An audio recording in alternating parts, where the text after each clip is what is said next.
Саламатсыздар ма, құрметті студенттер, сіздермен байланыста Айбек Ермекович. Бүгінгі сабақта сіздермен түйіндесулер тақырыбын жалғастырамыз. Келесі түйіндесудің түрі екі шеңберді түйіндестіру. Енді сіздерге тағы мысал ретінде көрсетіп кетейін. Мысалға, түйіндесулердің шеңбер арқылы түйіндесудің бірнеше түрі бар. Ішкі түйіндесу және сыртқы түйіндесу. Енді Б түрін алатын болсақ, бұл кезде мына жерде сыртына доға салып түйіндестіру үшін тиісті формула бар. Формула бойынша R радиусы берілген, үлкен шеңбердің радиусы. Мысалға, бізде мысал ретінде мына тапсырманы берген, өлшемдермен осыны алайық. R 55 дейді. R 55 мм деп қойдым. Енді сол 55-тен R-дан аламыз R1-ді. Бірінші жаңағы шеңбердің радиусын.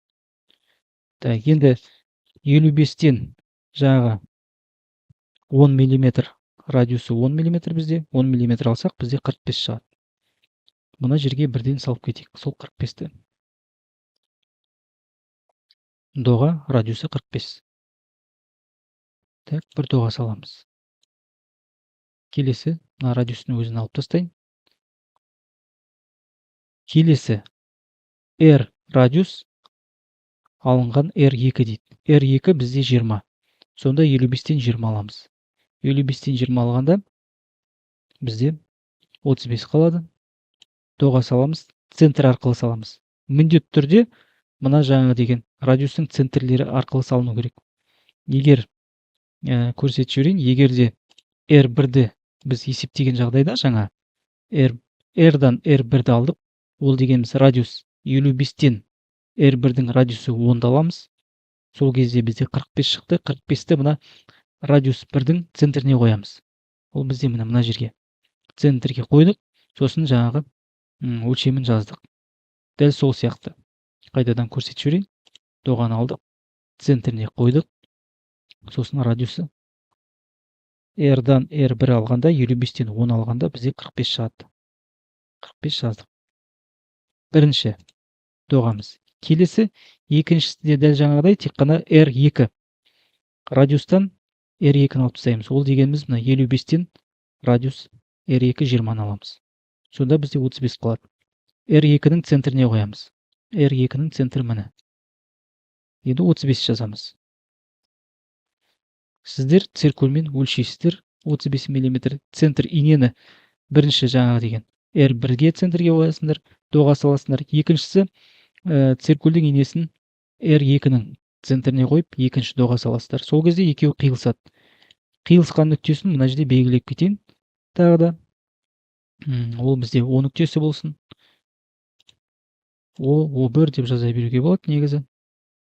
O нүктесі болсын делік.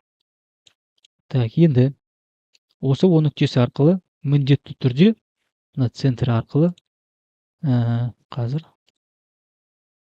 міндетті түрде радиус R1-дің центрі арқылы түзу жібереміз. Міндетті түрде бір түзу салу керекпіз. Кесіндімен салып көрсетіп жіберейін. Доғамыз сыртқы доғамызбен қиылысқанша. Бір. Екіншісі тағы да центр арқылы салынады. R2 арқылы, радиус арқылы. Мұнда енді O мен O1 арқылы дейді. Мына жерде енді O1 болса, келесі мынаны O2 етіп жіберейік. O2 болсын. Енді кесіндімізді салдық. Центр арқылы өтеді. Артық көмекші сызықтарымызды алып тастаймыз. Шеңбер. Мына жерде енді нүктесін көрсетіп жіберейік. S пен S1 дейді. Дәл жаңағыдай белгілеп жіберейін. S деп белгілейін және S1 деп белгілейін. S болсын. Мынау S болсын. Келесі мына жер қиылысқан жер S1 болсын.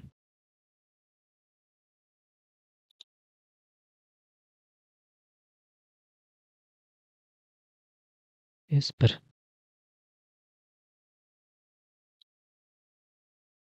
Жылжытып қояйық. сосын мына жаңа деген көріністегідей O2 нүктесі арқылы радиусымыз 55 етіп алып, циркульмен өлшеп алып, S пен S1 нүктелерін қосу арқылы доға саламыз циркульмен.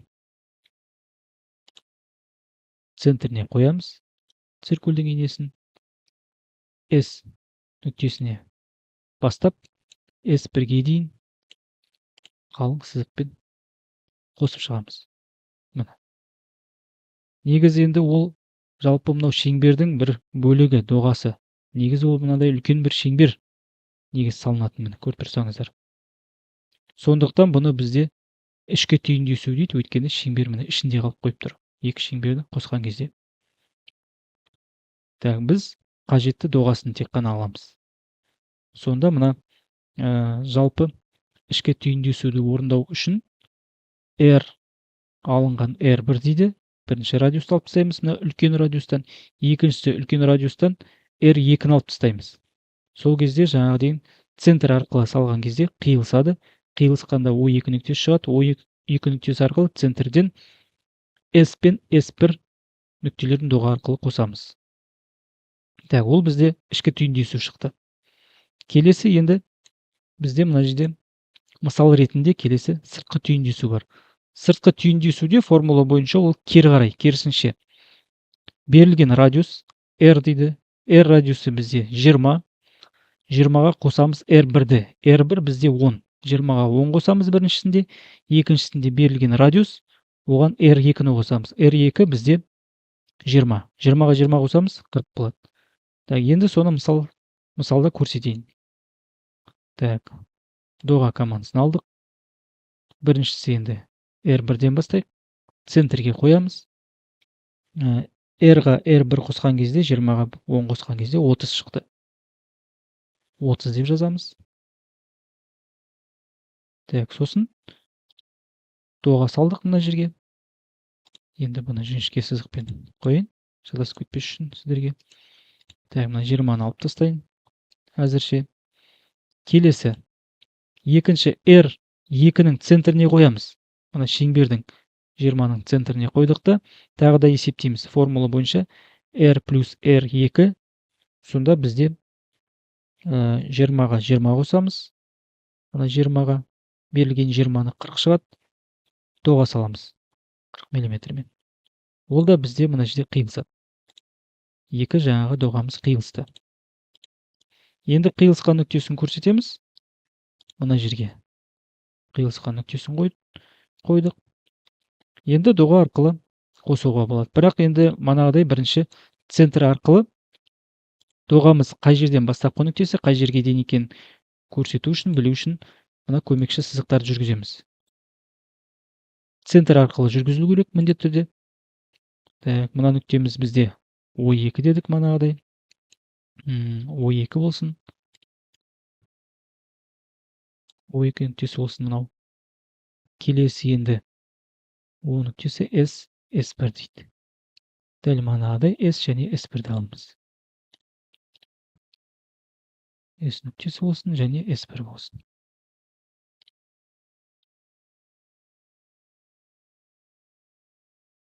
Енді оны қосқан кезде мына жерден байқасаңыздар, мана деген біздер түзуді ұзыннан созып жібердік. Өйткені мына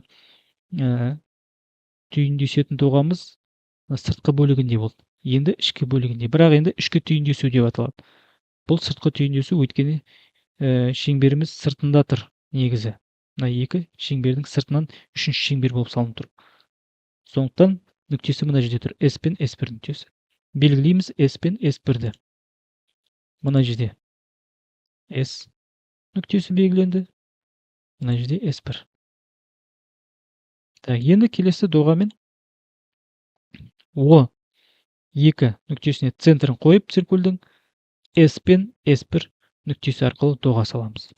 Сол кезде бізде міне шықты. Түйіндесетін жаңа доғамыз. Ол да жаңағыдай мынандай бір шеңбер құрап тұрған сыртындағы. Бір шеңбердің бір бөлігі деп айтуға болады. Сонда мына доға арқылы, R1 доғасы арқылы түйіндесіп барып келесі доғамызға ауысты, одан кейін түйіндесіп барып R2 доғамызға ауысты. Так, мына тапсырма бойынша осындай шықты көрініс. Сонда біздер екі доғаны ішкенінде сыртқанында салу әдісін үйреніп отырмыз мына жерде. Мынандай тапсырма шығады. Енді келесі және де қалған келесі түрі түзу мен шеңберді түйіндестіру дейді. Мына жерде енді түзуге қатысты манағы параллель сызықта жүргізу арқылы және де доға арқылы орындалған әдісті қолдана отырып, келесі біздер мына түзу мен шеңберді түйіндестіреміз. Мына жерде формуладан көретін болсақ, R плюс R1 дейді, және мында да R плюс R1 дейді. Ол дегеніміз мына берілген шеңбердің радиусына тиісті радиусты қосамыз. Бізде тапсырма бойынша мына жерде 10 мм берілуі мүмкін, мысалға сіздерге. Ол кезде параллель, мына сызығымызға параллель 10 мм-де арақашықтықта параллель түзу саламыз. Екеуінің арасы 10 мм болу керек міндетті түрде. Содан кейін берілген мына радиус 20-мыз бар, соған 10 мм радиусымызды қосамыз, сонда 30 болады. Так. Мұны доға деп көрсетуге болады. Немесе кішкене ұзынырақ көрсетейін, сізге түсініктірек болу үшін. 30 дедік те, мына жермен мысалға келесі мына жерге дейін созып қояйын. Так. Кесіндіміз мына жерге дейін болсын. Енді мынаны алып тастаймыз. Артық сызықтарды. Так, 90 градуста бірінші түзуімізді салып аламыз.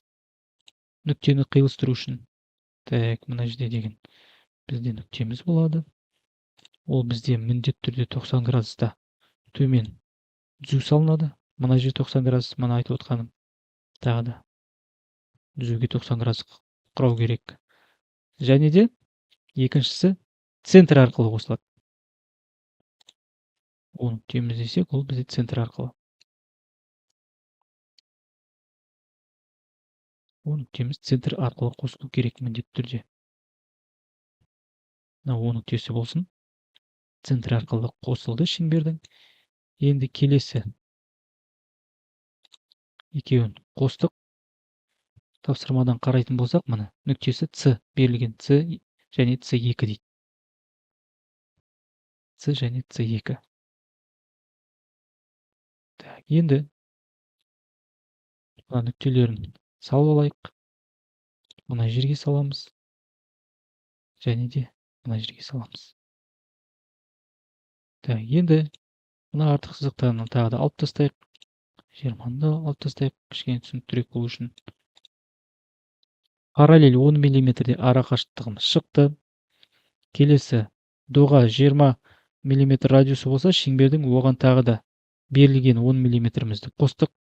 Екеуінің арасындағы енді түйіндесуші доғаны салуымыз керек. О нүктесі арқылы бірінші нүкте мен екінші нүктені қосамыз. Ол бізде мына С мен С1 нүктесін қосылды деп айтуға болады. Міндетті түрде мына жерде мысалға деген С нүктесі болса, келесі мына жерде С1 болады. С1 болу керек. Так. Мына жерге қостық. Сонда мынау бізге қажетті манағы түйіндесетін кесіндіміз. Дәл жаңағы әдіспен мына жаққа да орындаймыз. Дәл манағыдай 10 болатын болса, қазір байқап қарап отырыңыздар. 10 мм доғасын саламыз. Тиісті доғасы. Мына жерге енді 20-ға 10 қостық, 30 болады. Екеуі қиылысты. Қиылысу нүктесін салдық. Содан кейін бұрыш арқылы қостық центрді.